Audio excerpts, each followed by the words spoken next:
ईश्वरो गुरुरात्मेति मूर्तिभेदविभागिने व्योमवद्व्याप्तदेहाय दक्षिणामूर्तये नमः। श्रुतिस्मृतिपुराणानाम् आलयं करुणालयं नमामि भगवत्पादशङ्करं लोकशङ्करम्। जर्मनी में इस जनवरी 31 तारीख में शनिवार के दिवस दक्षिणामूर्ति स्तोत्र का जो परमेश्वर के अवतार जगतगुरु श्री श्री आद्य शंकर भगवत पादाचार्य जी से विरचित है, इस अद्भुत दक्षिणामूर्ति स्तोत्र का पारायण कार्यक्रम 31 तारीख में आज आयोजित हुआ है। इसमें जो सनातनी भक्त लोग इस भारत देश से नौकरी या पढ़ाई इत्यादि कई कारणों से जर्मनी और वहाँ के करीब जगहों में रह रहे हैं, ऐसे सभी सज्जन, आस्तिक सज्जन, सनातनी सज्जन इस पवित्र कार्यक्रम में पारायण, इस दक्षिणामूर्ति स्तोत्र का सामूहिक पारायण कार्यक्रम में एक साथ जुड़कर पारायण कर रहे हैं।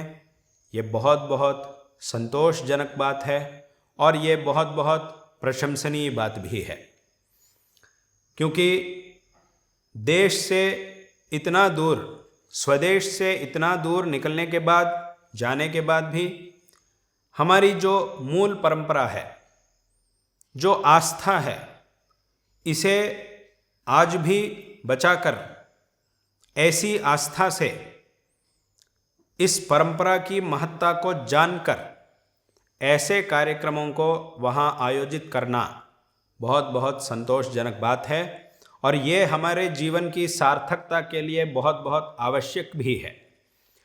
क्योंकि ये जो दक्षिणामूर्ति स्तोत्र है, ये केवल एक स्तोत्र ही नहीं, पूरी वैदिक परंपरा, वैदिक वाङ्मय जो है उसका सारांश, जो अद्वैत तत्व है, जिस तत्व के ऊपर कुछ भी नहीं है, जो सबसे श्रेष्ठ तत्व है, ऐसे अद्वैत तत्व का विचार इस स्तोत्र के एक एक श्लोक में भी विशेष रूप से बड़ी सुंदरता से जगतगुरु श्री श्री आद्य शंकर भगवत पादाचार्य जी ने प्रतिपादित किया।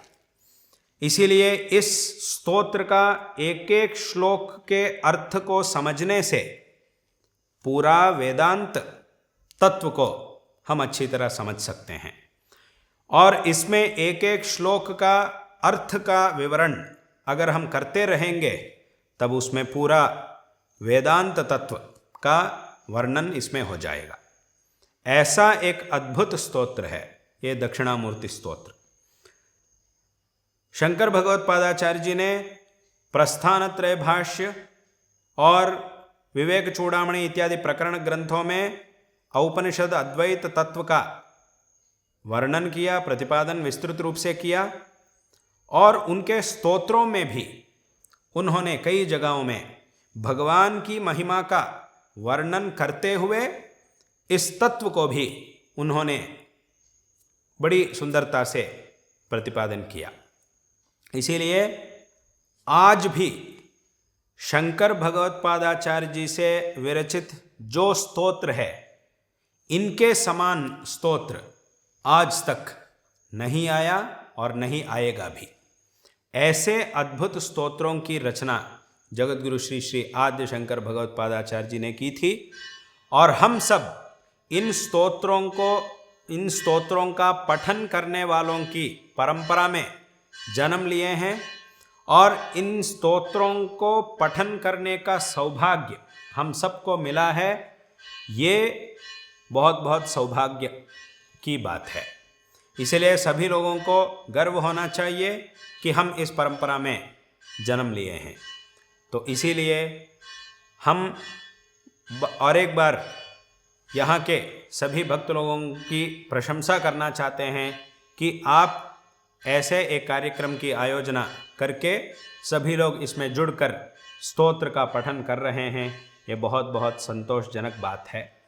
और इसी दिन यहाँ भारत में भी बेंगलुरु महानगरी में विशेष रूप से दक्षिणास्य दर्शन का नाम से कार्यक्रम का आयोजन हुआ है, जहाँ लाखों लोग, उसमें भी लाखों नौजवान लोग जुड़कर दक्षिणामूर्ति स्तोत्र का पठन और उसका अर्थ का विचार भी करने वाले हैं। ये बहुत बहुत संतोषजनक बात है। इसी दिन वहाँ भी यह कार्यक्रम आयोजित हुआ है। ये संतोषजनक बात है। और हम इस संदर्भ में आप सभी लोगों को नारायण स्मरण पूर्वक आशीर्वाद दे रहे हैं कि ऐसी आध्यात्मिकता, ऐसी धर्म श्रद्धा आप सभी लोगों को सदैव रहें और आने वाले समय में भी विशेष रूप से ऐसे कार्यक्रम बार बार होते रहें, जिसके द्वारा सभी सज्जनों के अंदर धार्मिकता सदैव जागृत रहेगी। ऐसे कार्यक्रम वहाँ बार बार होवें। और ये कार्यक्रम विशेष रूप से हमारी जो संस्था है वेदांत भारती संस्था के द्वारा इस कार्यक्रम की आयोजना हुई है, वहाँ भी ये कार्यक्रम आयोजित हुआ है। ये बहुत बहुत संतोषजनक बात है।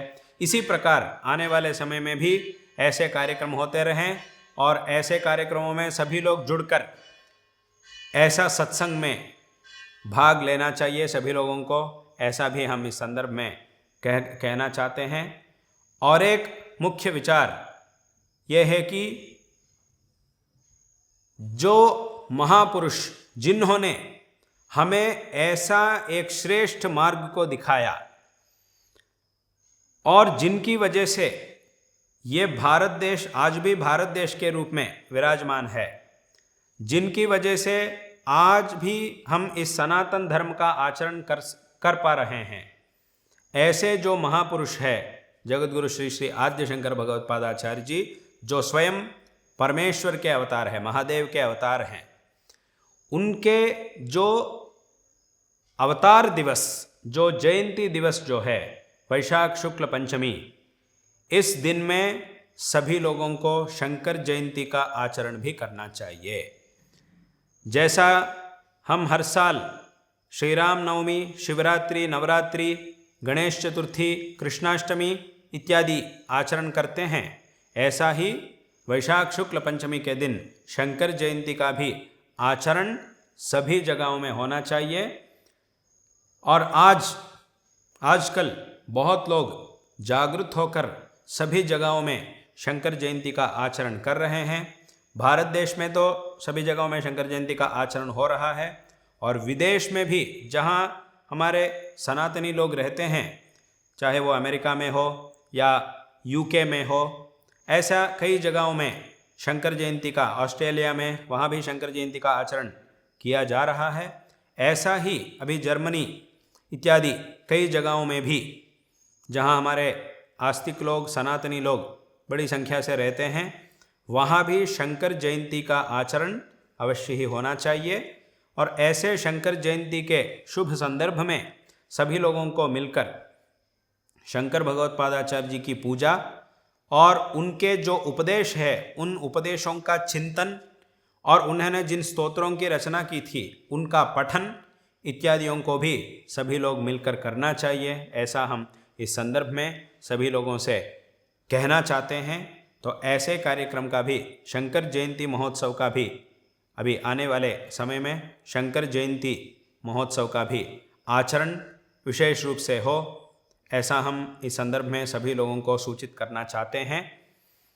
उसमें भी सभी लोगों को जुड़ना चाहिए। ऐसा कहकर इस संदर्भ में आप सबको नारायण स्मरण पूर्वक आशीर्वाद दे रहे हैं कि ये जो दक्षिणामूर्ति स्तोत्र का पठन कार्यक्रम आज जो आयोजित हुआ है, ये निर्विघ्न रूप से संपन्न हो और जो इसमें भाग ले रहे हैं, जिन्होंने इसमें बड़ी मेहनत की, सभी लोगों को हम इस संदर्भ में नारायण स्मरण पूर्वक आशीर्वाद दे रहे हैं। शारदा चंद्रमौळेश्वरों की कृपा से और हमारे परम पूज्य गुरुदेव जगतगुरु श्री श्री भारती तीर्थ महास्वामी महाराज जी, जो अब इस दक्षिणामनाय श्रृंगेरी शारदा पीठ के प्रस्तुत वर्तमान शंकराचार्य के रूप में विराजमान है, उनकी कृपा से आप सभी लोगों को सभी प्रकार के श्रेय प्राप्त होवे, ऐसा हम इस संदर्भ में आशीर्वाद दे रहे हैं। और आने वाले समय में जो शंकर जयंती इत्यादि कार्यक्रमों का भी आयोजन होने वाला है, वो सभी कार्यक्रम भी निर्विघ्न रूप से संपन्न होवे, ऐसा हम इस संदर्भ में आशीर्वाद देकर इस वाणी को यहाँ विराम देते हैं।